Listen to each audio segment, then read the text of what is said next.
एक दिक्कत आएगा। मैं रिकॉर्डिंग ऑन करना भूल गया यानी देखो what I am trying to say is that अगर मान लो 10th में साइंस छोड़ने के बाद 10 साल 12 साल हो जाता है, उसके बाद अगर कोई इंटरेस्ट आता है चार्ज पढ़ने तो शायद नहीं पढ़ पाओ। क्यों? क्योंकि चार्ज के लिए कूलम्ब्स लॉ पढ़ना पड़ेगा और कूलम्ब्स लॉ के लिए तुमको वेक्टर पता होना चाहिए क्योंकि वेक्टर फॉर्म में उसका इक्वेशन बनता है। तो तुमको लगा अरे बाप रे इतना कौन करेगा, चलो छोड़ो। चार्ज में इंटरेस्ट है इसकी मतलब थोड़ी कि हम सारा टॉपिक पूरा साइंस में दोबारा पढ़ो। तो इसलिए the technicalities of science is so challenging कि जिसने एक बार साइंस छोड़ दिया उसके लिए साइंस को दोबारा पकड़ना बड़ा मुश्किल है। बट मुश्किल है, नामुमकिन नहीं बोला, इम्पॉसिबल नहीं बोला। क्यों नहीं बोला? क्योंकि चार्ज को समझने का, चार्ज को एप्रिशिएट करने का, चार्ज को विजुलाइज करने का सिर्फ कूलम्ब्स लॉ नहीं है, एक और तरीका भी है और वही आज का टॉपिक ऑफ डिस्कशन, और वो है इलेक्ट्रिक लाइंस ऑफ फोर्स। और वो है इलेक्ट्रिक लाइंस ऑफ फोर्स।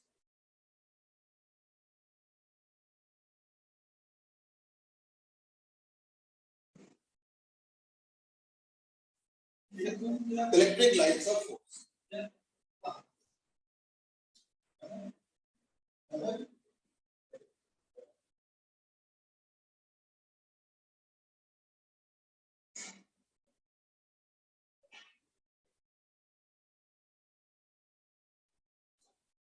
अब इसमें विल आस्क की इलेक्ट्रिक लाइंस ऑफ फोर्स क्या है।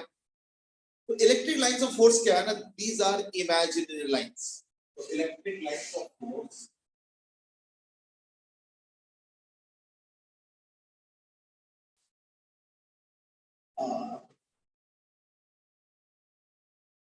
imaginary lines that give us the direction of electric field intensity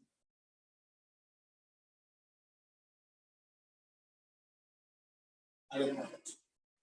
ये इसका डेफिनेशन है।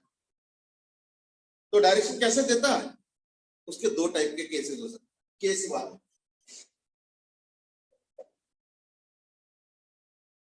अगर इस तरीके से इलेक्ट्रिक लाइन ऑफ फोर्स होता है, स्ट्रेट लाइन, और सपोज मैं यहाँ पे फील्ड इंटेंसिटी का डायरेक्शन जानना चाह रहा हूँ from the diagram, from the electric line of force, तो क्या होगा? It will be along the line of force. ये तो ऑब्वियस है, इसमें बताने वाला की चीज है, बिल्कुल ऑब्वियस। बट केस 2 भी तो है। केस 1 है स्ट्रेट लाइन, केस 2 है कर्व लाइन। कभी कभी या ज्यादातर केस में rather electric lines of force straight line नहीं होता है, वो कर्व है।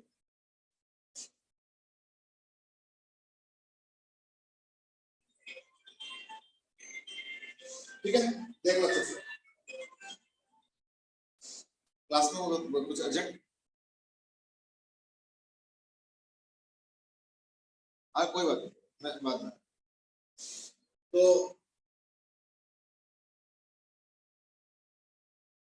तो ये इलेक्ट्रिक लाइन ऑफ फोर्स हो गया।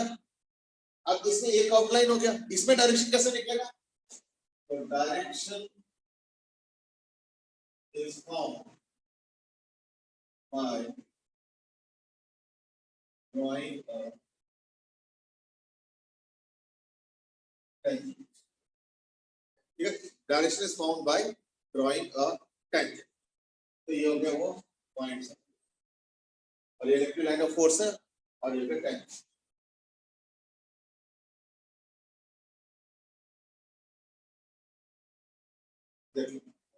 यानी यहाँ पे अगर इलेक्ट्रिक यहाँ पे अगर तुमको इंटेंसिटी का डायरेक्शन निकालना चाहिए,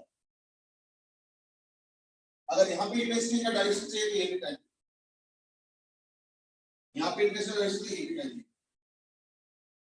तो किसी भी पॉइंट पे अगर कर्व्ड लाइन है और अगर किसी भी पॉइंट पे इलेक्ट्रिक फील्ड इंटेंसिटी का डायरेक्शन निकालना है, ये लाइन टेस्ट क्या करेंगे, हम लोग एक टेंजेंट ड्रॉ करेंगे। ज्यादा ठीक है। ये हो गया case 2। I hope you appreciate it. अब एक काम करो, इसके बारे में थोड़ा और जाना जाए। So there are some properties of line of force जो कि मैं बताना चाहूँ। तो कुछ एग्जाम्पल बताता हूं मैं। आइसोलेटेड एग्जाम्पल, आइसोलेटेड, मैं कुछ लाइंस ऑफ फोर्स के एग्जाम्पल बताना चाहूँ। तो आइसोलेटेड पॉजिटिव चार्ज में क्या होगा, ऐसे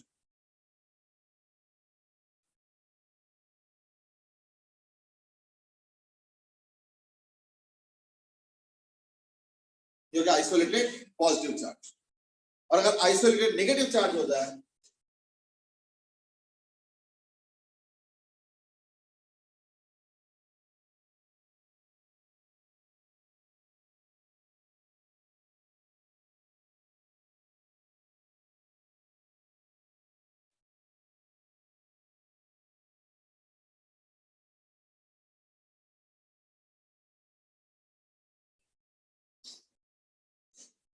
ठीक है।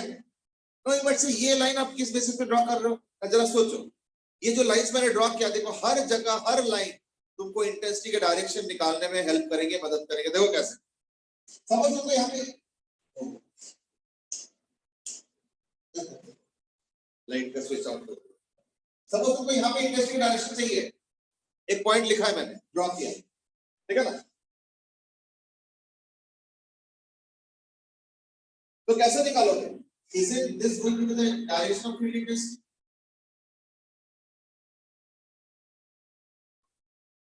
Direction of field intensity,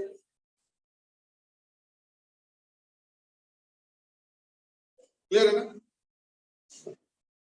similarly negative वाले में देखो,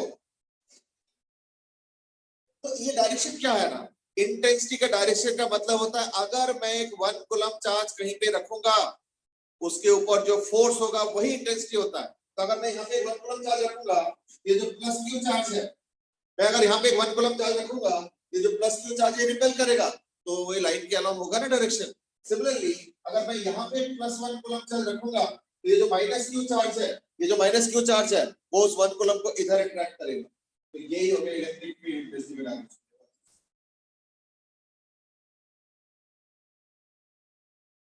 है ना, I hope you are getting it.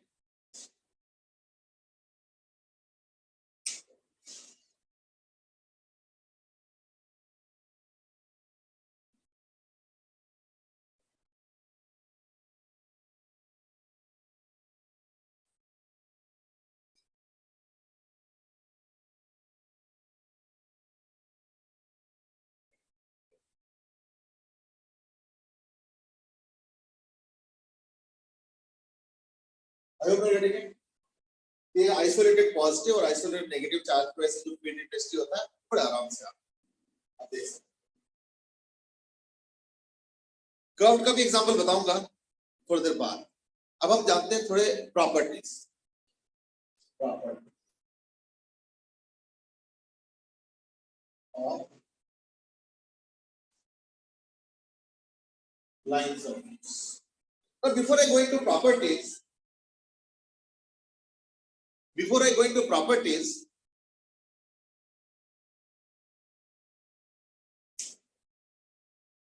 ठीक है ना, before I go into properties, let me explain something, and that is, अगर मान लो तुम सवाल पूछते हो कि ये टॉपिक हम क्यों कर रहे हैं, तो ऑनेस्टली स्पीकिंग एक जवाब दो, इज दैट अगर मैं ये टॉपिक छोड़ दूं तो फिजिक्स में कोई नुकसान नहीं होगा। लेकिन ये टॉपिक अगर आज भी एग्जिस्ट करता है, पता है क्यों, उसके विजुअल अपील के लिए। फिर देखो कूलम्ब्स लॉ में वेक्टर के बगैर इंटेंसिटी निकाल नहीं सकते, लेकिन लाइन ऑफ फोर्स से क्या होता है, एक पिक्चर मिलता है मुझे, एक डायग्राम मिलता है। यानी देखो इस चार्ज के आसपास कैसे इंटेंसिटी होगा वो एकदम सामने दिख रहा है, सामने दिख रहा है। यहाँ पे ऐसे इंटेंसिटी, यहाँ पे ऐसे इंटेंसिटी, यहाँ पे ऐसे इंटेंसिटी, वहां पे ऐसे इंटेंसिटी, एकदम सामने दिख रहा है जैसे कुछ। इसलिए इसका एक अहमियत है, एक इंपॉर्टेंस है। Even a common man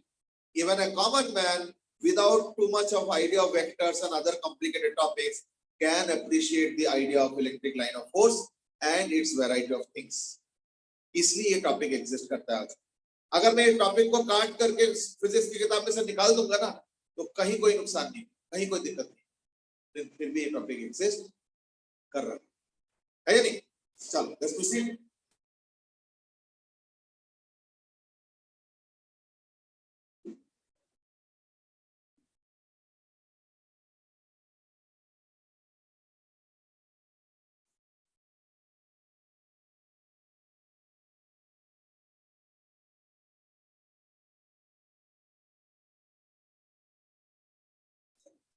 Now let's proceed. ये हो गया properties of line of force. Number 1 property, electric lines of force start from positive charge or infinity. Number 2, electric lines of force end in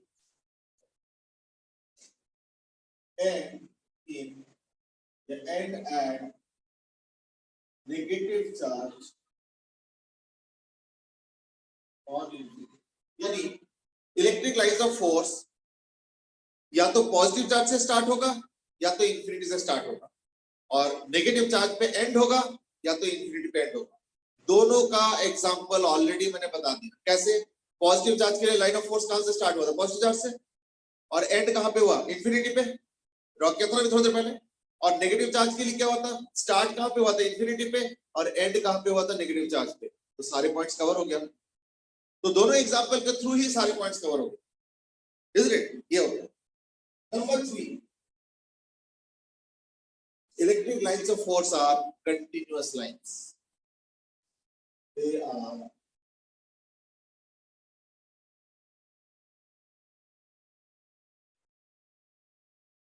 without sharp bends. यानी इनमें कोई sharp bend नहीं होगा।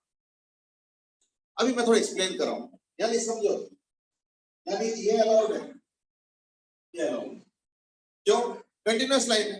ये मान लो पीछे से कहीं से आया और आगे चला गया, मतलब पूरा लाइन कैसे ड्रॉ करो तो इंफिनिटी हो सकती।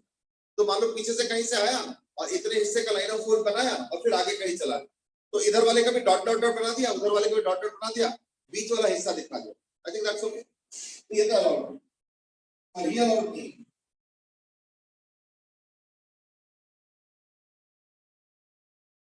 क्यों? ब्रेक नहीं हो सकता। But then you might ask, break क्यों ना हो? बता सकते हो लॉजिकली कि इस लाइन को ब्रेक करने में दिक्कत क्या है। यहाँ पे मैं देख रहा हूँ कि एक हैंड रेस है, एक मैसेज है।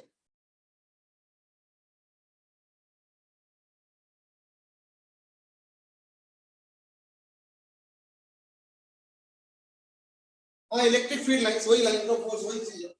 लाइंस ऑफ फोर्स मतलब इलेक्ट्रिक फील्ड लाइंस। अब वो तो अलग अलग जगह अलग अलग टर्मिनोलॉजी यूज करते हैं, कोई दिक्कत। हाँ, जो मैं क्वेश्चन पूछ रहा था इसका, ये अलाउड नहीं है। क्यों नहीं अलाउड है? क्योंकि ब्रेक्स अलाउड नहीं, no breaks,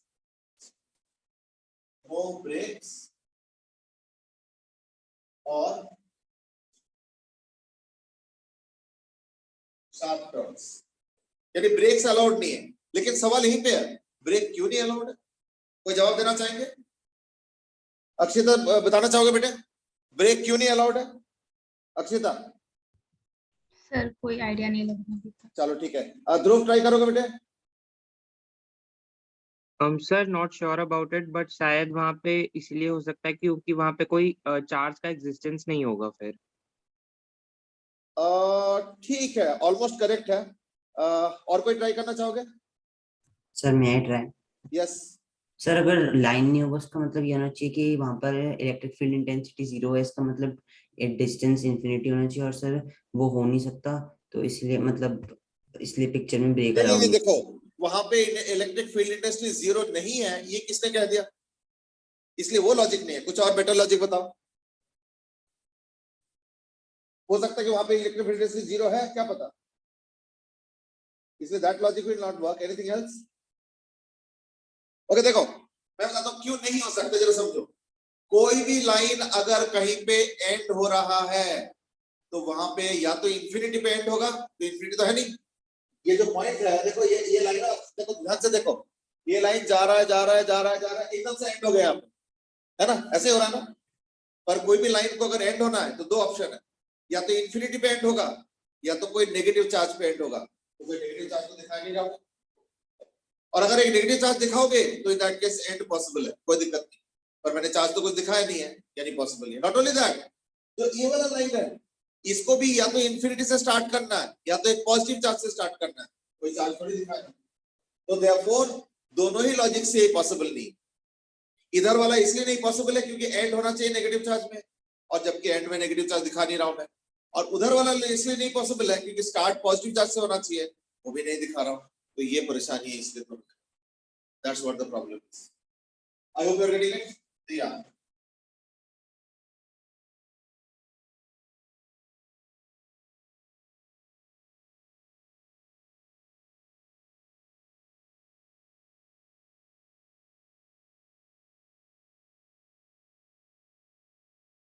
I hope it's okay no.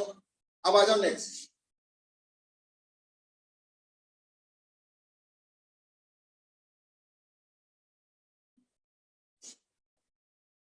अब मैंने ये लिखा है कि शार्प बेंड पॉसिबल नहीं है, तो इसने शार्प बेंड ना यहाँ पे मना कर दिया। पर ऐसे दिक्कत क्या है, शार्प बेंड क्यों नहीं पॉसिबल हो, कोई बताना चाहोगे? यस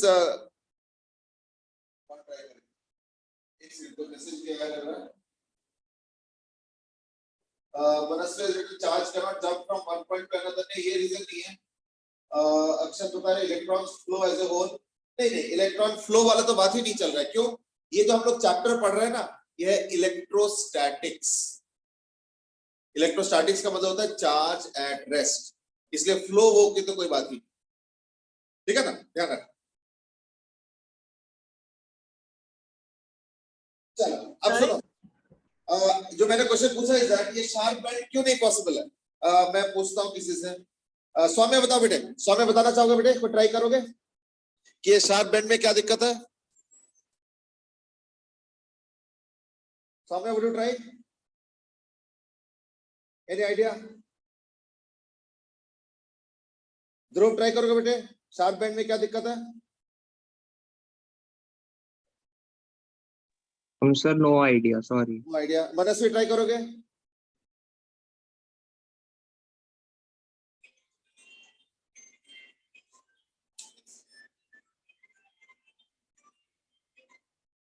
हेलो हेलो, हाँ बोलो बोलो। हाँ क्या नहीं करना, नहीं उसको मैं अलग से बुलाऊंगा अगले दिन जल्दी, क्योंकि आज का दूसरा क्लास भी था तो सर पास जल्दी जा रहा था। चलो चलो कोई बात नहीं, मैं जल्दी, ठीक है ना।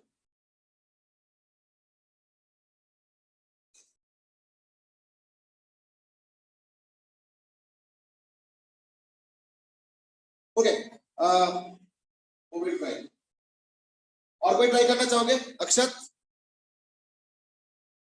Sir no idea. चलो ठीक है, अब मैं Excuse me, बताता हूँ। नहीं, हम कुछ बता रहे हो? डायरेक्शन का आइडिया नहीं लग पाएगा, वो जो शार्प एंड है वहां पॉइंट पर। कौन बोल रहे हो बेटे? सर अक्षता। ओके, डायरेक्शन का आइडिया नहीं लग पाया। Your answer is pretty close. हमें मुझे एग्जैक्टली समझ में नहीं कि क्या माइंड में है तुम्हारे, बट आई होप कि this is what you are trying to say, तो in that case then you are correct. Problem पता क्या है कि शार्प बेंड में दिक्कत क्या है कि अगर मैं तुमसे पूछूंगा कि इस पॉइंट पे फील्ड इंटेंसिटी बताओ, इस पॉइंट पे कोई दिक्कत नहीं, टेंजेंट है तो बता दूंगा मैं, लॉजिक डायरेक्शन है। लेकिन अगर मैं तुमसे पूछूंगा ये जो कॉर्नर वाला पॉइंट है यहाँ पे फील्ड इंटेंसिटी बताओ, अगर मैं तुमसे पूछूंगा कॉर्नर वाले पॉइंट पे फील्ड इंटेंसिटी बताओ, तो कॉर्नर के इस तरह वाले के हिसाब से तो फील्ड इंटेंसिटी ऐसा होना चाहिए, ये टेंजेंट है। लेकिन जो दूसरा वाला है उसमें फील्ड इंटेंसिटी क्या होना चाहिए, ऐसे होना चाहिए।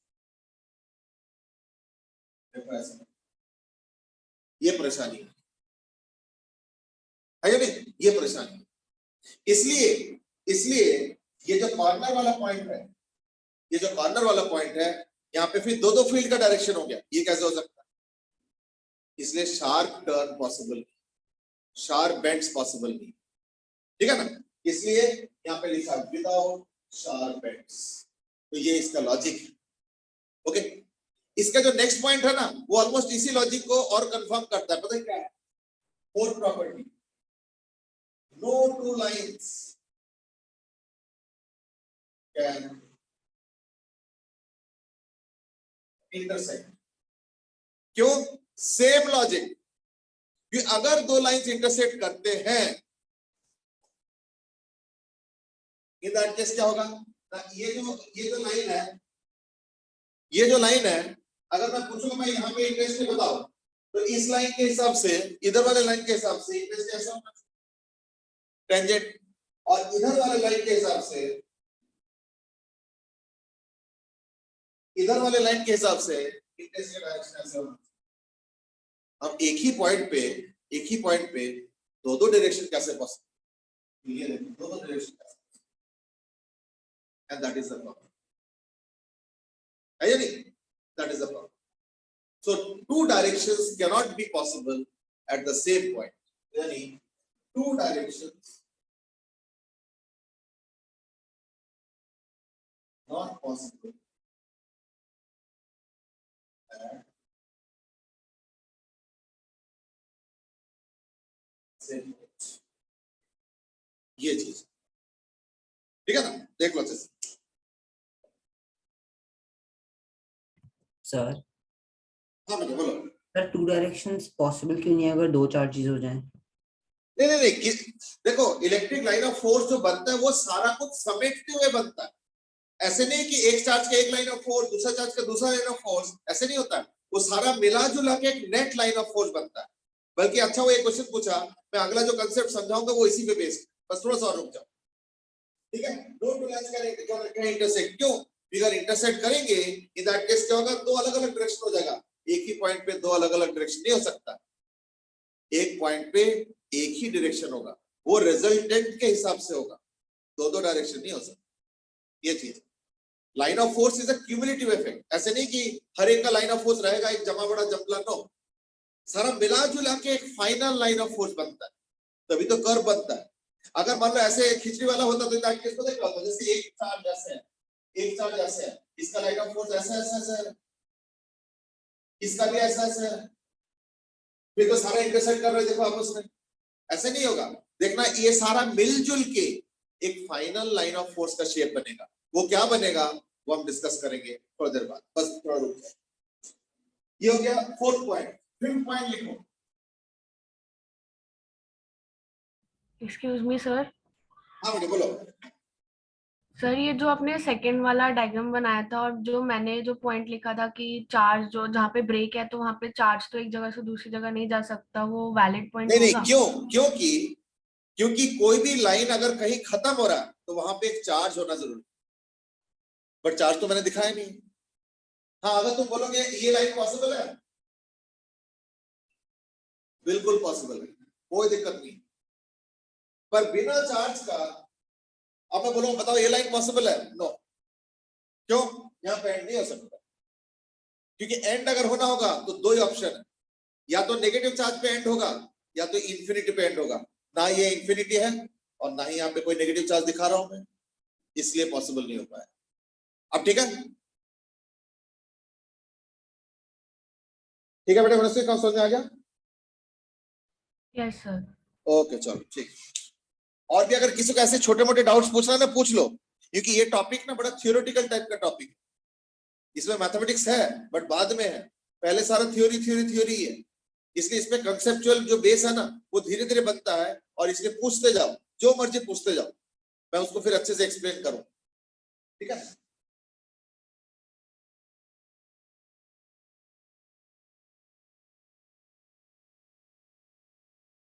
अच्छा, अब आते हैं नेक्स्ट कंसेप्ट। अगला आइडिया क्या है? अगला आइडिया यह है,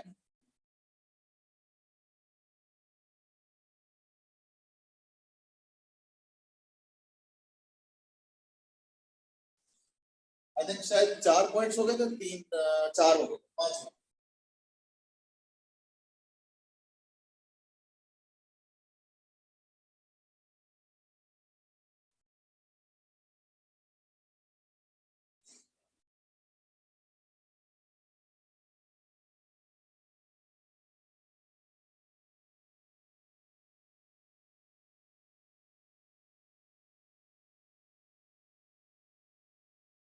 तो more congested lines of force indicate greater value of electric field intensity.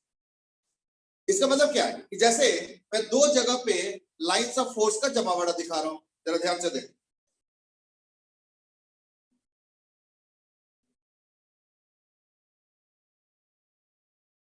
और यहाँ पे एक पॉइंट है E. तो यहाँ पे लाइंस कुछ कंजेस्टेड है, बट एक और जगह देखो,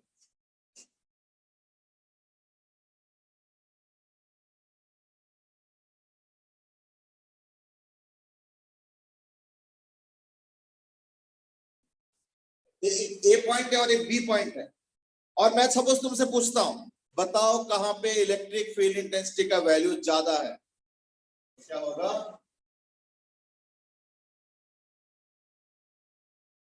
क्यों? क्योंकि ए वाले पॉइंट पे इलेक्ट्रिक फील्ड इंटेंसिटी के जो लाइंस है वो थोड़े खुला खुला है, स्पेस्ड आउट है, और बी में ज्यादा कंजेस्टेड है, ठीक है ना? तो दिस इज मोर कंजेस्टेड।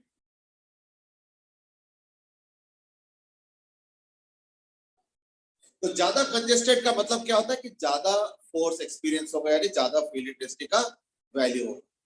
तो ये हो गया मोटा मोटा properties of electric lines of force. Mind you, electric lines of force एक इमेजिनरी लाइन होता है, कोई ऐसा नहीं कि कोई चार्ज के साथ एग्जिस्ट कर, ठीक है ना? चलो अभी मैं थोड़ी देर पहले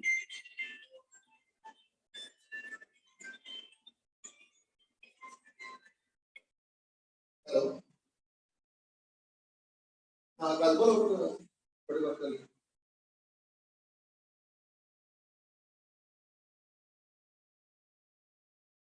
फीस तो वही है 20,000 पर सब्जेक्ट।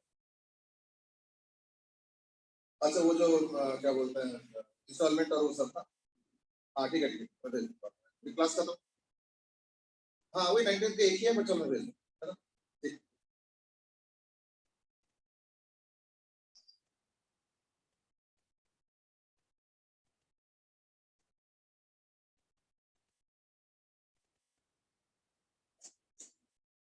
अब मैं जानना चाह रहा हूँ,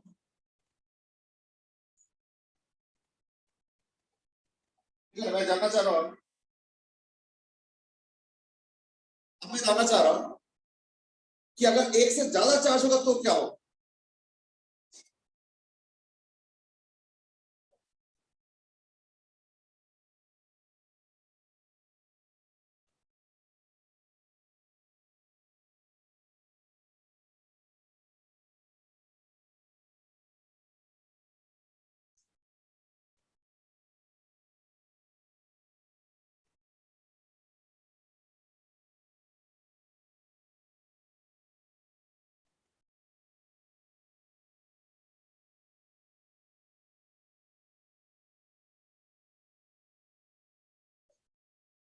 ठीक है, देख लो अच्छे से। अब इसके लाइन ऑफ फोर्स ना मैं बनाऊं, या एक काम करो 10-20 सेकंड तुम लोग लगाओ और इसके लाइन ऑफ फोर्स बनाने का कोशिश करो, फिर मैं बता, ठीक है? चलो स्टार्ट करो। Try to draw the lines of force in this, try करो। ये प्लस क्यू और प्लस क्यू चार्ज, यहाँ पे भी एक प्लस क्यू चार्ज है और यहाँ पे भी एक प्लस क्यू चार्ज, तो इन दोनों के प्रेजेंस में इलेक्ट्रिक लाइंस ऑफ फोर्स कैसे होंगे ये तुमको बनाना। चलो बनाओ जल्दी।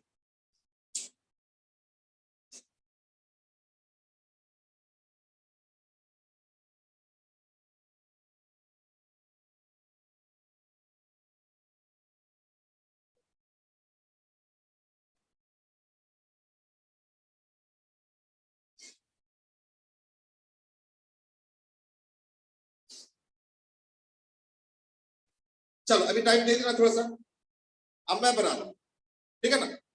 देखो ये लाइंस ऑफ फोर्स,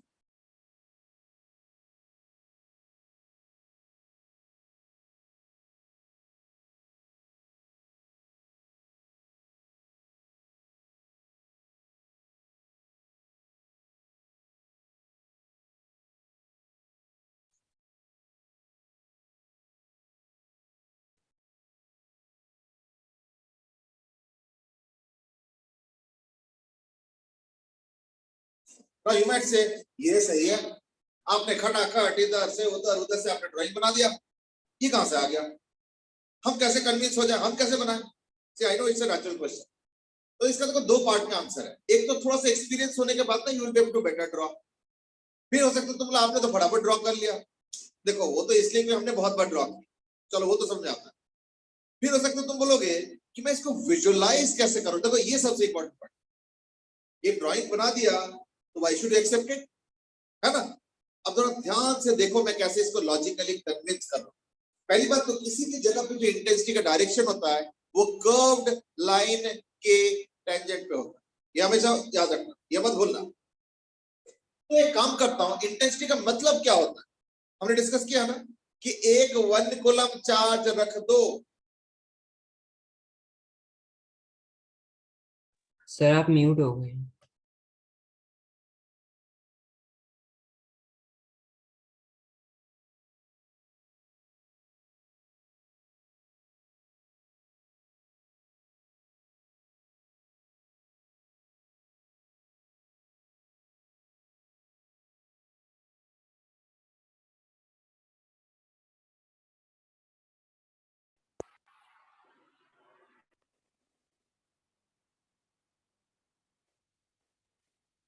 एक तो जब से मैंने फिजिकल इंस्टीट्यूट स्टार्ट किया इतने कॉल्स आते हैं, पूछो। हाँ अब सुनो ध्यान से, कहीं पे भी अगर इंटेंसिटी का डायरेक्शन निकालना होता है तो 1 कूलम चार्ज रख के उस पे फोर्स का एनालिसिस करना होता है। तो मैं रख के चेक करना चाहता हूं, तो let's check at some point. यहाँ पे सपोज पॉइंट है, तो मैंने क्या किया, वहां पे एक टेस्ट चार्ज रख दिया 1 कूलम का, पॉजिटिव 1 कूलम। तो क्या होगा, तो ये जो क्यू चार्ज है, ये जो क्यू चार्ज है ये इसको इधर रिपेल करेगा ऐसे,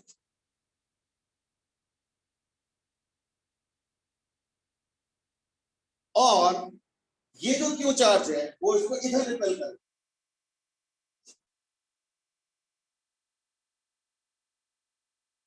यानी अगर वहां पे एक 1 कूलम चार्ज रखोगे तो क्या होगा, इधर वाला क्यू इधर रिपेल करेगा और इधर वाला क्यू इधर रिपेल करेगा, तो दोनों के रिजल्टेंट के हिसाब से होगा ना इंटेंसिटी। थोड़ा इमेजिन करो इसको, तो रिजल्टेंट बना देता हूं, मुझे बना दिया इंटेंसिटी का रिजल्ट। भाई दो वेक्टर है ना, तो दो वेक्टर का रिजल्टेंट कैसे निकलेगा?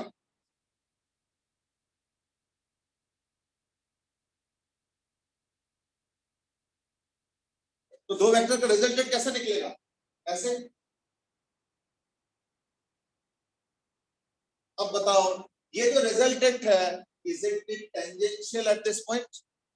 मैंने क्या बोला था कि टेंजेंट के वजह से या टेंजेंट के डायरेक्शन में इंटेंसिटी होगा। तो देखो ये इंटेंसिटी का डायरेक्शन हुआ, एक का ऐसे फोर्स एक का ऐसे फोर्स, तो मिला के ऐसे है, तो is it tangential to the line of force?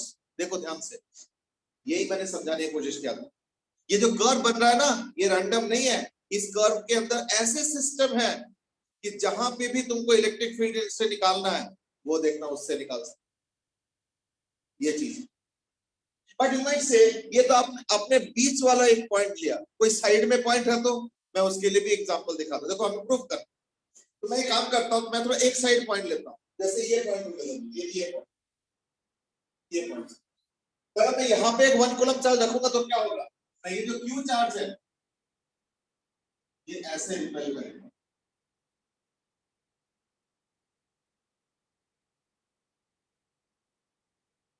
है ना? ये जो क्यू चार्ज है ये इस टेस्ट चार्ज को ऐसे रिपेल करेंगे, और ये जो क्यू चार्ज है ये थोड़ा दूर है, इसलिए इसका रिपल्शन थोड़ा वीक होगा, इसका रिपल्शन थोड़ा वीक होगा, है ना? तो कैसे होगा, ऐसे ऐसे। तो देखो ये पास में है इसलिए इसका रिपल्शन तगड़ा है, ये काफी दूर है इसलिए इसका रिपल्शन वीक सा है। तो मैं फिर उसके बाद रिजल्टेंट निकालूंगा।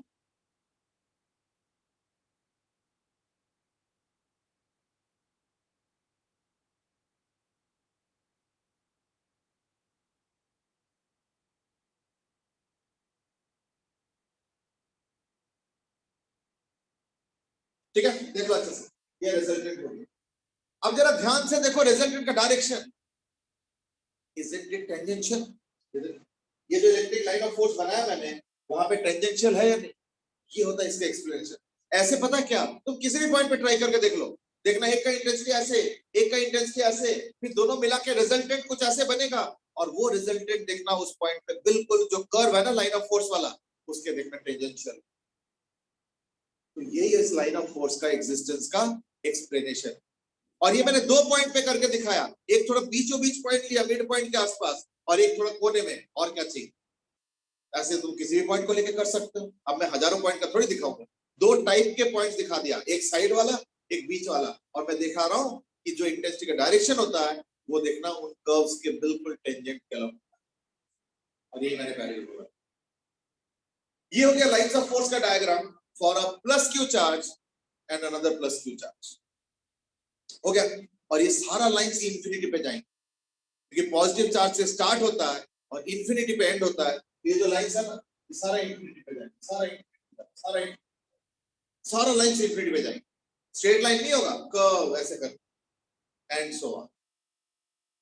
अब एक काम करो, टॉपिक बदल दो, ठीक है ना। अब एक काम करो, टॉपिक बदल के अब एक काम करो, प्लस क्यू और माइनस क्यू का बनाओ। तो ये जो मैंने बनाया ये है लाइन ऑफ फोर्स का डायग्राम, ये है लाइन ऑफ फोर्स का diagram for a plus Q charge and A plus Q charge. अब तुम एक काम करो, तुम बनाओ for a plus Q and A minus Q charge. Start करो। अब प्लस क्यू का थोड़ा सा डिटेल में समझाया ना।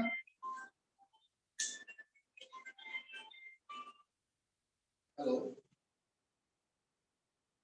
हाँ नमस्कार। बस बढ़िया एक्चुअली क्लासेस में है तो थोड़ा सा बात है ना, एक्चुअली 9:30 तक क्लास है ना। हाँ ठीक है, चलिए ठीक है, मैं मेल चेक, अच्छा ठीक है मैं मेल चेक करूँ। चल ठीक है।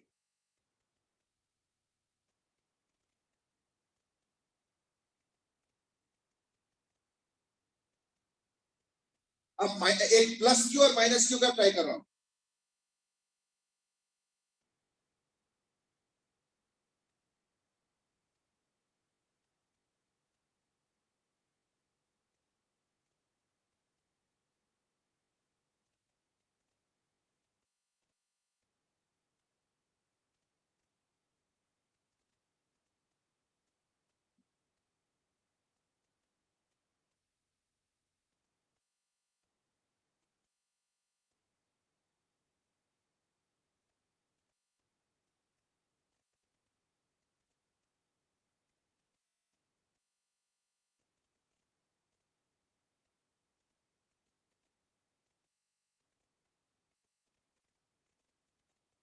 चलो अब प्लस क्यू और माइनस क्यू का टाइम दे दिया मैंने, है ना।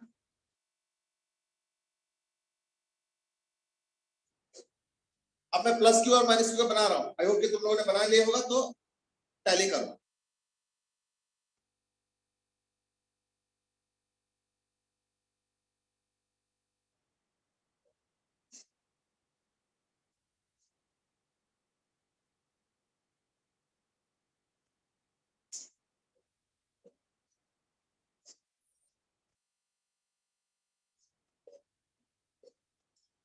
प्लस क्यू और माइनस क्यू,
अब देखो थोड़ा हाथ से ड्रॉ किया तो हल्का सा टेढ़ा मेढ़ा हो रहा है, but I hope you are more or less getting the pattern of the electric field intensity.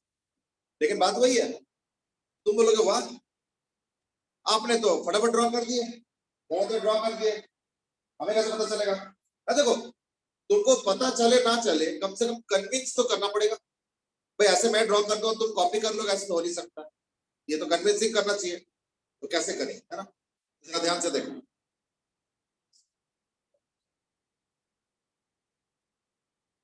पिछले बार भी मैंने दो टाइप के पॉइंट्स में कन्विंस करने की कोशिश किया। अगर एक बीचों बीच वाला पॉइंट ले लो और एक कहीं कोने में पॉइंट ले लो, तो यानी अगर हर जगह वैलिड हो रहा है और अच्छे से एक्सप्लेन कर सकते हो, तो यानी चीज सही है, वैलिड है। तो एक मिडिल के आसपास पॉइंट लेते हैं। तो एक काम करता हूं, यहाँ पे मैं एक चार्ज रख देता हूं, ये लगभग मिडिल के आसपास है ना?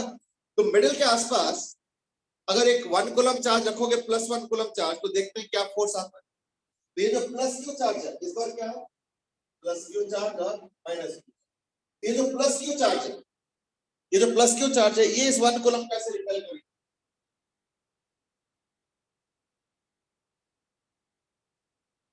ये ना अच्छे से कन्विंस करो अपने आप को। मेरे बातों पे विश्वास हो के नोट्स मत लिखो। फिजिक्स का तरीका ये नहीं होता है। फिजिक्स का तरीका होता है कि जो भी मैं बता रहा हूं अच्छे से दिमाग में डालो, और अगर कहीं पे भी तुमको थोड़ा सा खटकता है तो तुरंत बोलो नहीं भाई ऐसे क्यों, वैसे क्यों नहीं, ये क्यों नहीं, तुरंत पूछो। अब ये जो +1 कूलम चार्ज है, इस क्यू ने तो उसको रिपेल कर दिया, पर ये तो माइनस क्यू है ना, ये इसको अट्रैक्ट करेगा, तो ये अट्रैक्ट करेगा, उल्टा से अट्रैक्ट करेगा और ये रिपेल कर रहा है। तो दोनों का रिजल्ट है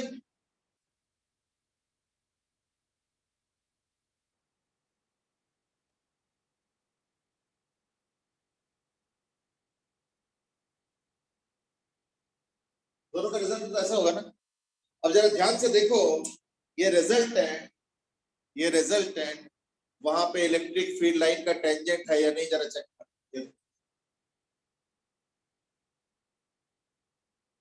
बताओ। टेंजेंट है, देखो वहां पे टेंजेंट बन रहा है। यानी अगर मिडिल में के आसपास कोई पॉइंट लेते हो तो वहां पे बड़े आराम से मजे से एक्सप्लेन हो पा रहा है कि जो रिजल्टेंट फील्ड इंटेंसिटी वो बिल्कुल वहां के टेंजेंट के थ्रू हो रहा है, टेंजेंट के थ्रू एक्सप्लेन हो रहा है। अब समझ आ रहा है?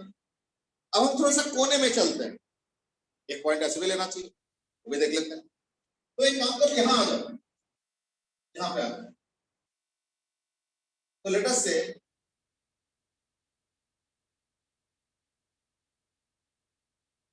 यहाँ पे भी एक 1 कूलम चार्ज रख दो, है ना?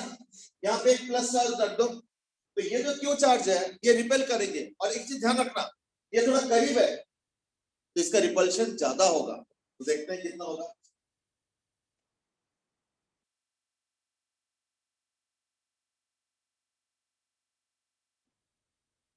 ये रिपल्शन आ गया।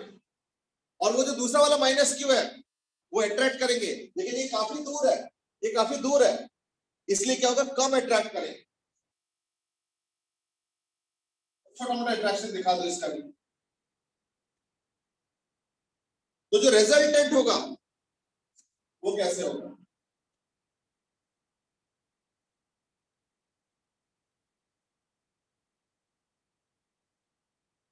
मोटा मोटा ऐसे आ रहे हैं,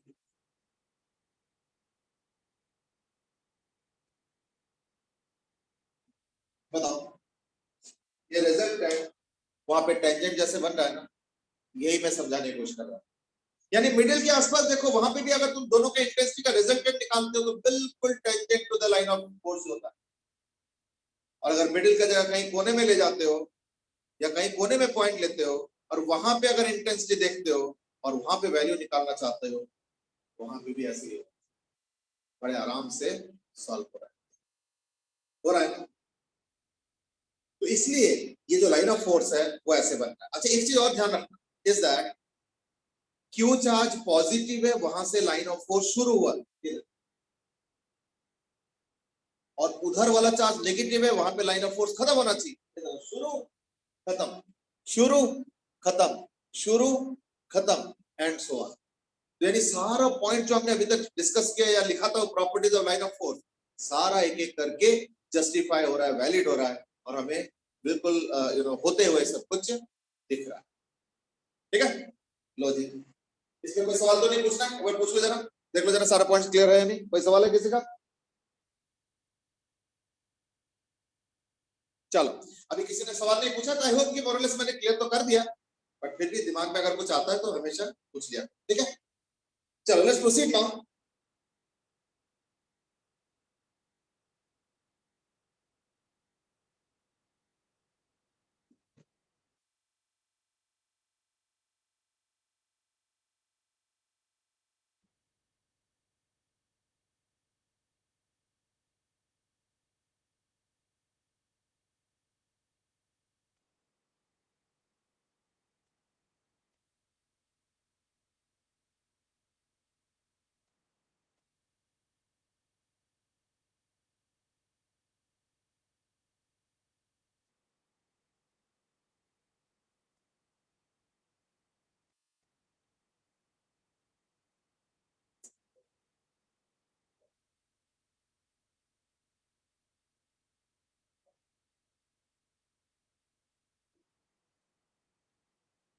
अब देखो, इलेक्ट्रिक लाइन ऑफ फोर्स से डायरेक्शन का अंदाजा लग रहा है, यहां तक ठीक था। पर मैंने एक लास्ट में एक पॉइंट बताया था, मैंने बताया था कि इलेक्ट्रिक लाइन ऑफ फोर्स के थ्रू तुम फील्ड इंटेंसिटी को भी या उसका मैग्नीट्यूड को भी वो कर सकते हो, कंपेयर कर सकते हो। कैसे? ज्यादा कंजेस्टेड मतलब ज्यादा इलेक्ट्रिक फील्ड इंटेंसिटी, और अगर खुला खुला है, कम कंजेस्टेड है तो यानी कम इंटेंसिटी। बट सपोज अगर मैं तुमसे कहूंगा कि इंटेंसिटी का वैल्यू निकलेगा कैसे, तो उसके लिए भी एक तरीका साइंटिस्टों ने बताया। यानी इलेक्ट्रिक लाइन ऑफ फोर्स का सिर्फ लिमिटेड यूज नहीं है कि सिर्फ डायरेक्शन बताना, मैं उससे इंटेंसिटी का मैग्नीट्यूड भी कैलकुलेट करना चाहता हूं, सिर्फ डायरेक्शन नहीं। अब वो कैसे करें? तो उसके लिए साइंटिस्टों ने बोला कि let the electric field intensity be defined as density of field lines, यानी number of lines per unit area. यानी जितना ज्यादा लाइंस होगा एक पर्टिकुलर एरिया में, उतना ज्यादा इलेक्ट्रिक फील्ड इंटेंसिटी, ये साइंटिस्टों ने बोला। तो यानी बेसिकली ये होगी E is equal to N by A। तो N क्या है ना, नंबर ऑफ लाइंस, और A क्या है ना, एरिया। किसी एरिया से अगर नंबर ऑफ लाइंस पास हो रहा है, तो अगर उस एरिया से ज्यादा लाइंस पास हो रहा है यानी इंटेंसिटी ज्यादा है, और अगर उस एरिया से कम लाइंस पास हो रहा है यानी कम इंटेंसिटी। सिंपल सी बात है। चलो ठीक है, यहां तक तो आई थिंक इट्स ओके। अब हम इसकी आगे कैलकुलेशन भी करना चाहते हैं, क्या करें देखते हैं। तो अब हम चाहते हैं कैलकुलेशन करना, तो कैसे करेंगे वो देखते हैं।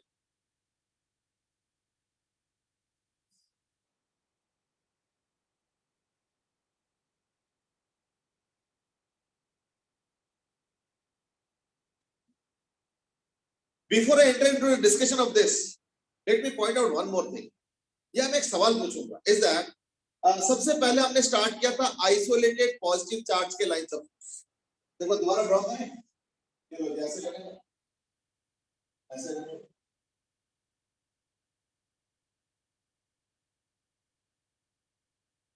अब मैं एक सवाल पूछ रहा हूं, इस सवाल का जवाब थोड़ा सा लॉजिकली सोच समझ के देना, और वो है कितने लाइंस ऑफ फोर्स बनाना चाहिए, कितने लाइंस ऑफ फोर्स बनाना चाहिए बताओ जरा। तो अक्षिता बता बेटे, कितने लाइंस ऑफ फोर्स हमें आइडियली बनाना चाहिए, ड्रॉ करना चाहिए?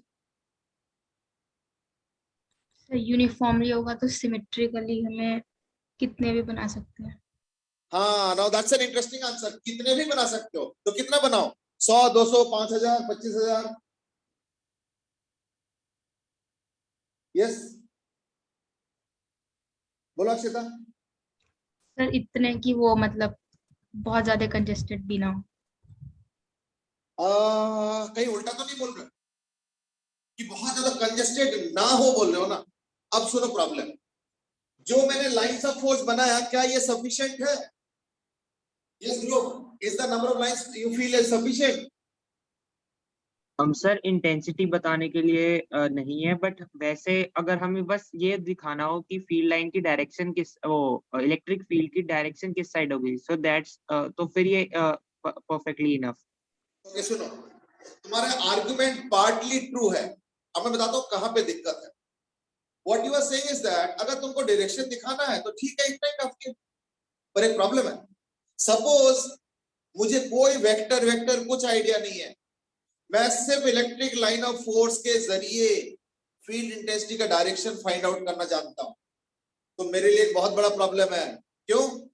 क्योंकि अगर मुझे यहाँ पे फील्ड इंटेंसिटी निकालना है डायरेक्शन, तब तो पता चल जाएगा कि वहां से तो एक लाइन ऑफ फोर्स पास हो रहा है, बट मान लो मुझे यहाँ पे फील्ड इंटेंसिटी का डायरेक्शन पता करना है, तो क्या करूंगा? वहां पे कोई लाइन तो है नहीं। फिर तुम बोलोगे अरे नहीं नहीं रुको रुको, ये तो हमने कुछ लाइंस ऑफ फोर्स बनाया, हम तो और बनाएंगे। चलो बना देता हूं, बना दिया। ऐसे और भी बनेगा तो मैं कितना बनाऊं? लेकिन अभी रुको, अभी एक प्रॉब्लम तो सॉल्व हुआ, एक और खड़ा हो गया। क्यों? हो सकता है मैं पूछूंगा ठीक है वहां का तो पता चल गया, पर यहाँ का क्या होगा? तो तुम बोला अरे नहीं नहीं मैं और लाइन ऑफ फोर्स बना दूंगा, ये और बना दो, ऐसे अब बताओ ये कहां पे एंड करोगे प्रोसेस? तो ऐसे तो मैं कहीं पे भी खाली जगह दिखेगा मैं बोलूंगा बताओ यहाँ पे कैसे निकालूं, वहां पे कैसे निकालूं, लेकिन तुमको तो हर खाली जगह पे लाइन ऑफ फोर्स बनाने पड़ेंगे। फिर total number of lines of force कितना हो जाएगा? इनफाइनाइट हो जाएगा। ये लॉजिक समझ में आ रहा ना? यानी समझो, अगर तुम अच्छे से हर पॉइंट पे फील्ड इंटेंसिटी का direction electric line of force से निकालना चाहते हो, then तो you have to draw infinite number of lines. Then you have to draw infinite number of lines. You might say ठीक है ड्रॉ करो, फिर तो परेशानी खत्म हो जाएगा। कहीं पे भी अगर एक पॉइंट रखोगे तो वहां से कोई ना कोई लाइन ऑफ फोर्स पास होगा, तो वहां से इंटेंसिटी पता चल जाएगा। तो चलो ठीक है एग्रीड, पर एक प्रश्न भी दूसरा आएगा, क्या कि इसके मतलब तो ये हुआ ना कि चाहे चार्ज 1 कूलम्ब हो, चाहे 2 कूलम्ब हो, चाहे 1/10 ऑफ ए कूलम्ब हो, चाहे 45 कूलम्ब हो, या कोई बड़ा चार्ज हो, हमेशा इनफाइनाइट नंबर ऑफ लाइंस। फिर तो 1 कूलम्ब, 2 कूलम्ब, 5 कूलम्ब, 10 कूलम्ब में कोई फर्क ही नहीं रहेगा, क्योंकि 1 कूलम्ब के लिए भी infinite number of lines, so that खाली जगह ना रह जाए। 2 कूलम्ब के लिए भी infinite number of lines draw करने पड़ेंगे, सो दैट खाली जगह ना रह जाए।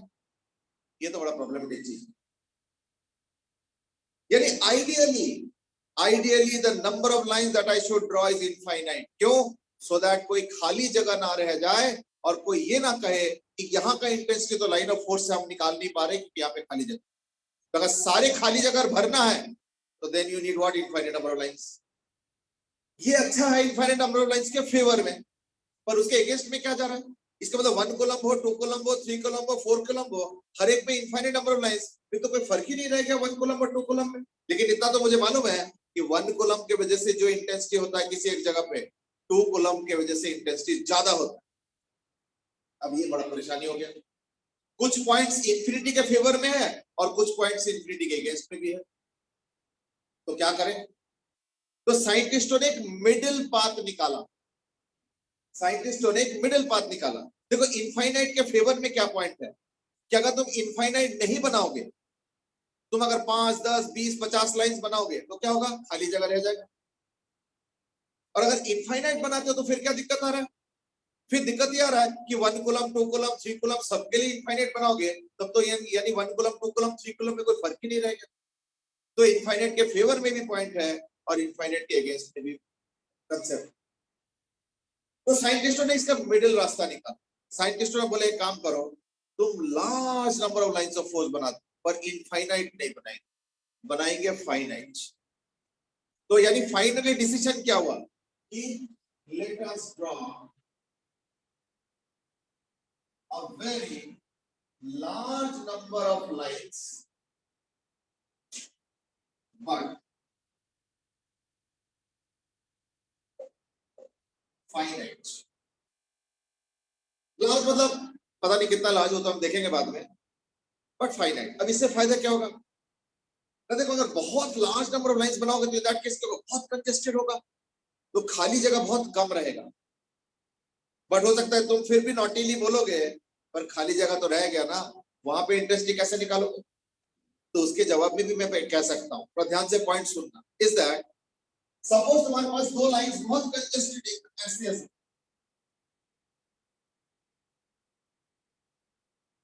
बिल्कुल नेक्स्ट टू ईच अदर है, तो खाली जगह तो है ना, क्योंकि 2 अलग अलग लाइंस है।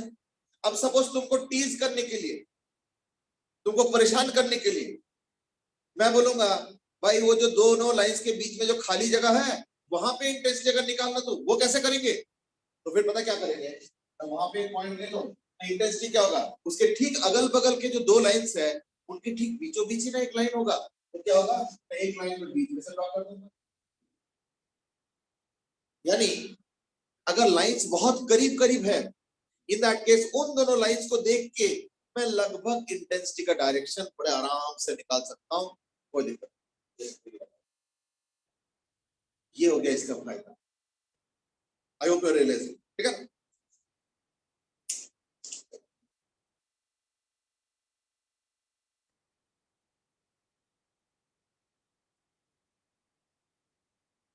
अभी डिस्कशन खत्म नहीं हुआ, अभी एक और चैलेंज रह गया कि चलो ठीक है, लार्ज नंबर ऑफ लाइंस तो बनाओगे, पर वो लार्ज होता कितना है, 10,000, 10 लाख, 5 लाख, 25,000, कितना बनाओ, है या नहीं। चलो ठीक है, उस पर भी डिस्कशन करते हैं, पर हमने ये डिसाइड किया कि इनफाइनाइट तो नहीं बनाएंगे। क्यों? अगर इनफाइनाइट बनाओगे तो 1 कूलम, 2 कूलम, 3 कूलम में कोई फर्क ही नहीं रह जाता। और अगर लार्ज नंबर बनाओगे, जैसे मान लो सपोज तुमने डिसाइड किया कि हम 1 कूलम के लिए 10,000 लाइंस बनाएंगे, तो ऑब्वियसली 2 कूलम के लिए फिर 20,000 बनाओगे, 3 कूलम के लिए 30,000 बनाओगे, यानी फर्क तो हुआ। ये चीज है ना। चलो कुछ कुछ हम लोग आगे बढ़ रहे हैं। अब फील्ड इंटेंसिटी का डेफिनेशन क्या दे दिया, number of lines per unit area, है ना, number of lines per unit area. तो एक काम करो, सपोज ये लाइंस है,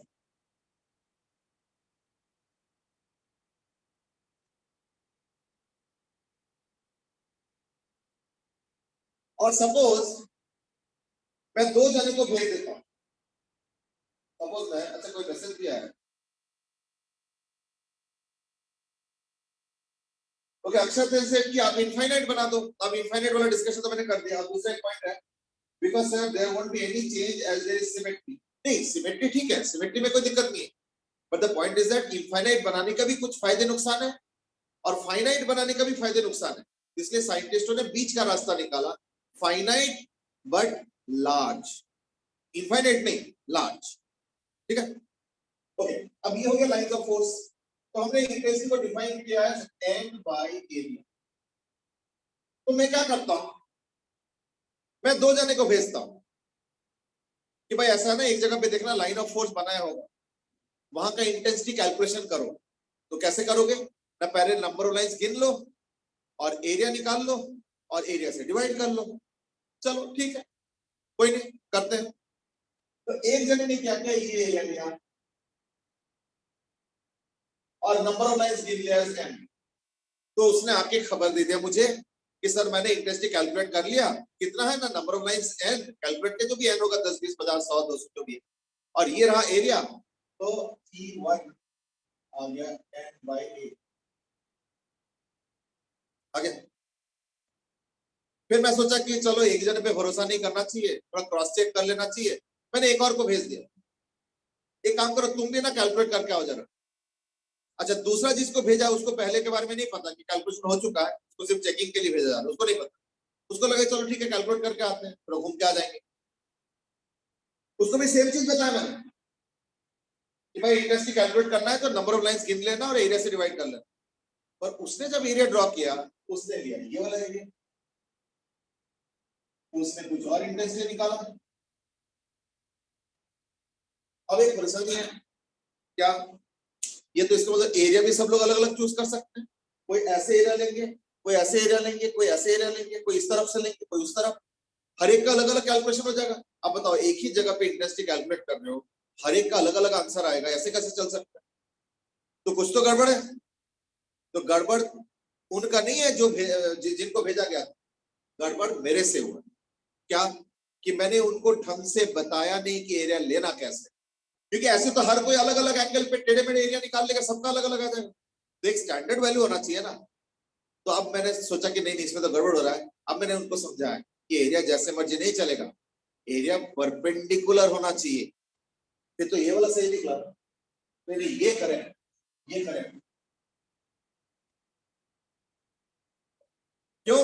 इसने देखो एरिया एकदम बिल्कुल लाइन के परपेंडिकुलर लिया, ये लाइन है और ये एरिया है ना, देखो ये लाइंस है और ये एरिया है, परपेंडिकुलर हुआ ना। यानी करेक्ट आंसर क्या है? करेक्ट आंसर है परपेंडिकुलर एरिया, यानी E = N ये परपेंडिकुलर का सिंबल है, ठीक है, ये परपेंडिकुलर का सिंबल है।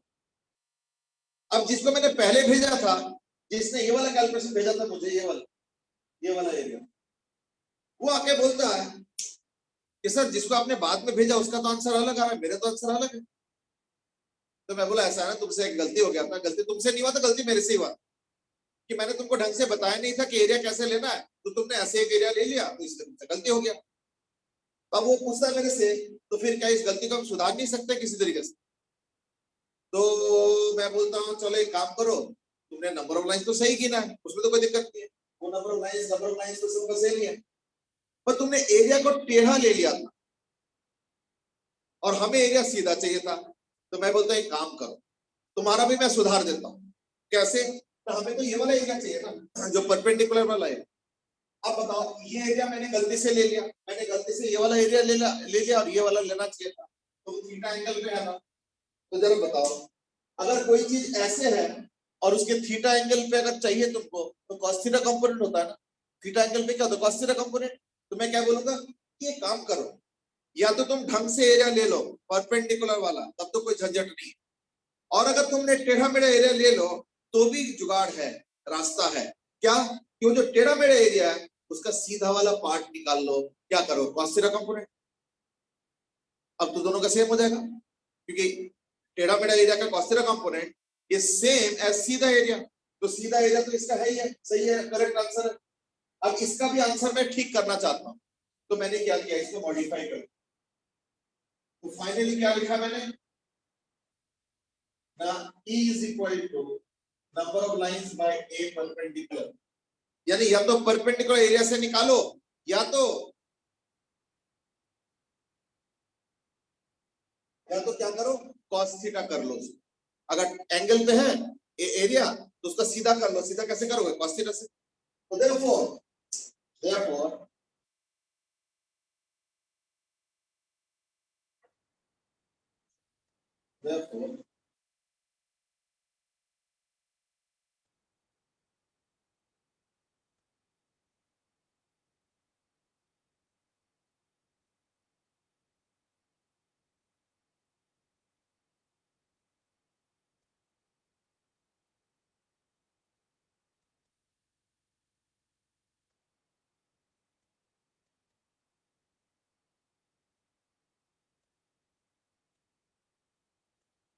अब देखो, साइंटिस्टों का बेजड़ आदत होता है, हमने डाइपोल में भी देखा था कि जहां cos थीटा दिख जाता है तो वो डॉट प्रोडक्ट में बोलते हैं, जहां sin थीटा दिख जाता है तो वहां क्रॉस प्रोडक्ट में बोलते हैं। तो यहाँ पे वो दिख गया ना, ये cos थीटा, तो उन्होंने बोले काम करो इसको डॉट प्रोडक्ट में लिख लो।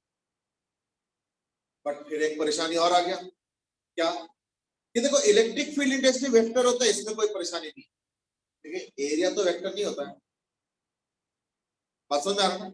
एरिया तो वेक्टर होता नहीं है, तो क्या करें ना, इस चैप्टर के लिए, इस टॉपिक के लिए एरिया को टेम्पोररीली, एरिया वेक्टर नहीं होता है, यहाँ पे वेक्टर साइन लिखा है मैंने एरिया के ऊपर, और अगर इस वक्त भी मैं अगर पूछूंगा ना एरिया क्या होता है, वेक्टर है स्केलर, तो वेक्टर मत बताना, स्केलर ही है। से आपने तो वेक्टर लिख दिया, ये टेम्पोररीली वेक्टर की तरह हमने लिखा है सहूलियत की वजह से।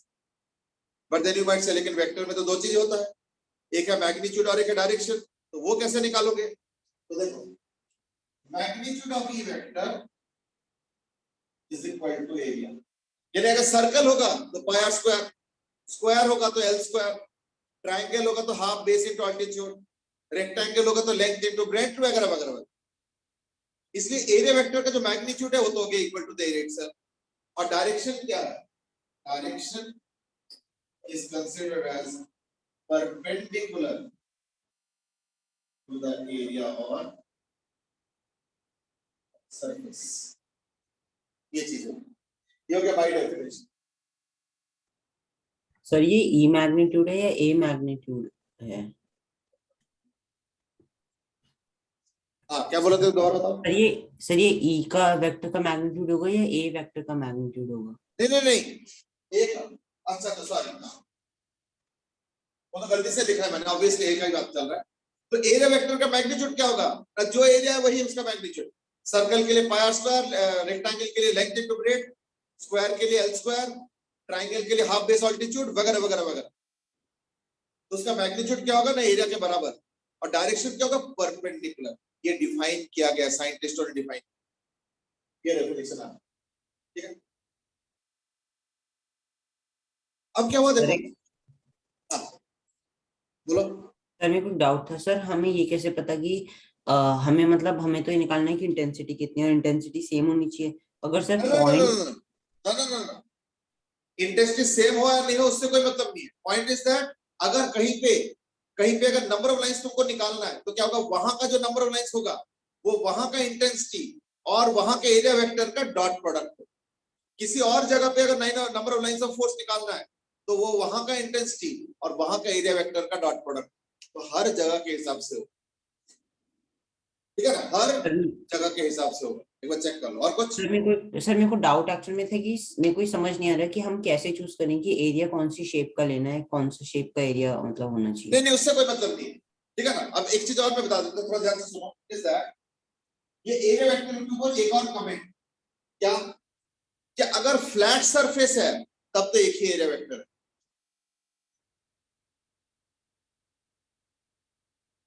सपोज ये एरिया है,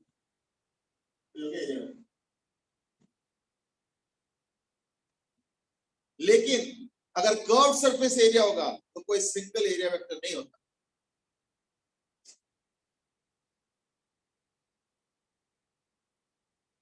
सपोज ये कर्व सरफेस है तो उसका कोई सिंगल एरिया वेक्टर नहीं है, फिर क्या होगा, छोटे छोटे एरिया वेक्टर्स हो, जैसे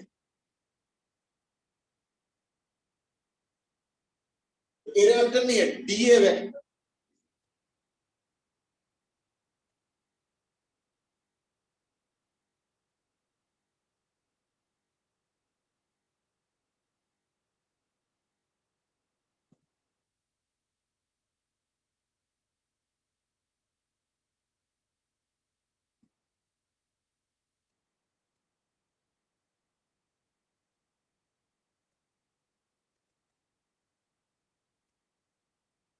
तो मैं आ रहा हूं, यानी अगर कोई कर्व, जैसे मान लो एग्जांपल, हाँ जैसे जैसे देखो ये ग्लास है ना, जैसे ये ग्लास है, अब ये तो कर्व सरफेस है ना, इसका कोई एरिया वेक्टर नहीं होता, तो फिर इसका क्या होगा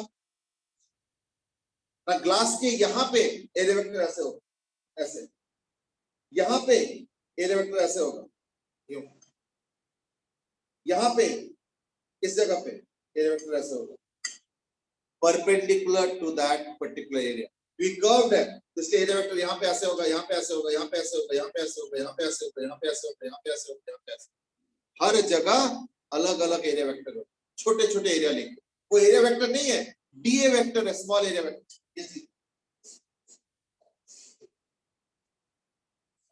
ठीक है, अच्छा ऐसे में क्या होगा फिर, से फिर नंबर ऑफ लाइंस का क्या होगा, तो देखो नंबर ऑफ लाइंस हमने क्या डिफाइन कर रखा है, number of lines electric field line क्या हो गया, ई डॉट ए। बट अगर ऐसे हुआ तो क्या होगा, वहां पे तो एरिया वेक्टर ही नहीं है, फिर क्या होगा, छोटे छोटे एरियाज में से नंबर ऑफ लाइंस निकाल लो और सबको ऐड कर लो। इन केस ऑफ ये सिंपल केस,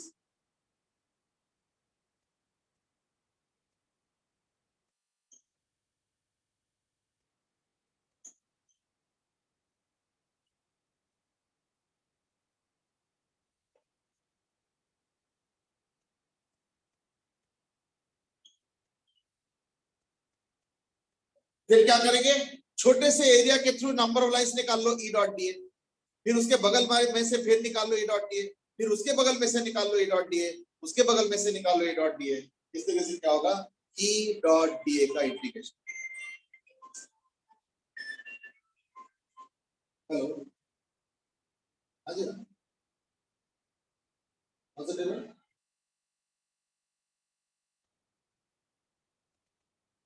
नहीं टेबल तो नहीं पड़ा, नहीं वो जो एडवर्टाइजमेंट था ना, जैसे फाइनल होगा तो मैं पिक्चर भेजता हूँ, फिर आप, है ना, वो आप कुछ बोले नहीं तो देखते हैं, जैसे रिवर्ट हुआ तो फिर कल फोन करें।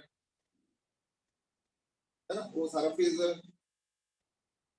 हाँ वही कहा, मुझे भी यही बोलिए। तो चलो भाई देख, थोड़ा वेट भी कर लेते, एकदम से क्यों है ना। हाँ, ठीक।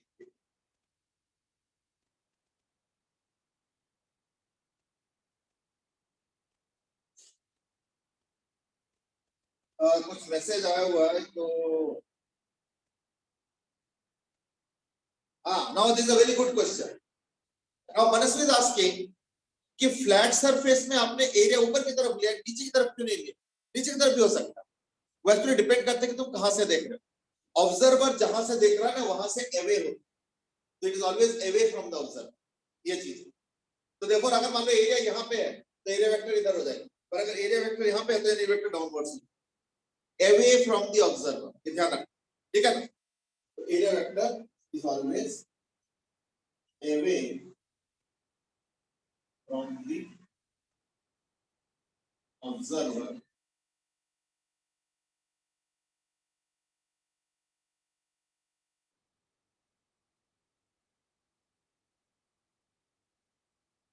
By definition, it is always away from the observer. ध्यान रखना इसे। Okay. तो in case of more complex cases क्या होगा ना, सीधे E dot D E dot A नहीं निकल पाएगा, फिर क्या करेंगे, छोटे छोटे एरिया ले लो और उनमें से थोड़े थोड़े करके जो लाइंस ऑफ फोर्स आ रहे हैं वो निकाल लो E डॉट डी ए के थ्रू, और फिर सबको ऐड कर लो। ऐड मतलब क्या, इंटीग्रेशन, तो वही हो गया E डॉट डी ए। ठीक है, क्लियर हो गया सर एक्सक्यूज मी हाँ बेटा। सर, अगर हम लोग सर मतलब एक डाउट था सर कि अगर हम एक पॉइंट को लें, हम पॉइंट पे अगर इलेक्ट्रिक फील्ड इंटेंसिटी स्पेसिफाई करना चाहते हैं ना, हमें पता है कि पॉइंट का एरिया तो कुछ होता नहीं, तो एन नहीं, बाई समझे नहीं। अगर तुमको किसी पॉइंट पे इलेक्ट्रिक फील्ड इंटेंसिटी निकालना है तो वहां के आसपास एक एरिया ले लो और एक छोटा सा एरिया ले लो, वेरी वेरी स्मॉल एरिया। तो उस स्मॉल एरिया के थ्रू देखो नंबर ऑफ लाइंस कितना पास हो रहा है, फिर वो number of lines per unit area वो हो जाएगा वहां का इंटेंसिटी। और देखो एक पॉइंट पे अगर इंटेंसिटी तुमको मालूम है तो उसके बगल वाले पॉइंट पे भी वही इंटेंसिटी होता है ना, क्योंकि इंटेंसिटी डिस्टेंस बदलने पे होता है। तो अगर एक पॉइंट के ठीक बगल में एक और पॉइंट है तो उसका डिस्टेंस भी लगभग वही होगा, तो इंटेंसिटी भी वही होगा। इसलिए इंटेंसिटी का जो कंसेप्ट है वो कूलम्ब्स लॉ में होता है पॉइंट, बट जो हम लोग जिस तरीके से डिफाइन कर रहे हैं नंबर ऑफ लाइंस के थ्रू, वहां पे पॉइंट के हिसाब से नहीं देखते हैं, वहां पे उस एरिया पे देखते हैं, उस छोटे से जगह पे देखते हैं कि फील्ड इंटेंसिटी वो number of lines per unit area से करते हैं, पर एरिया बड़ा नहीं लेते हैं, छोटा लेते हैं, ठीक है ना, इस तरीके से करते हैं। ठीक है, ओके। ये जो मैंने पहले बोला था एग्जैक्ट, ये जो टॉपिक है ये थोड़ा एब्स्ट्रैक्ट है, इनिशियली थोड़ा डिफिकल्ट भी लगेगा, पर है बड़ा अच्छा इंटरेस्टिंग विजुअलाइज करने की। तो हमने कुछ चीजें भी विजुअलाइज किया है, कुछ चीजें भी मैथमेटिक्स हमने डेवलप किया। अभी तो टॉपिक पूरा खत्म नहीं हुआ है, आधा अधूरा ही है, पर ठीक है, एक बेस बन गया टॉपिक का कि हाँ इतना इलेक्ट्रिक फील्ड इंटेंसिटी होता है और किस कैसे उसको हम लोग कैलकुलेट करते हैं, ठीक है ना। तो आज हम लोग इतना ही करेंगे, इसके ऊपर जो फर्दर एप्लीकेशन है ना, ये सब चीजें ये हम लोग अगले दिन करेंगे। लेकिन मैं एक चीज बताना चाहूंगा इस दैट ये जो टॉपिक है ना, इसमें क्वेश्चन कम थ्योरी ज्यादा है। देख रहे हो हम कब से डिस्कस कर रहे हैं, बहुत थ्योरी है।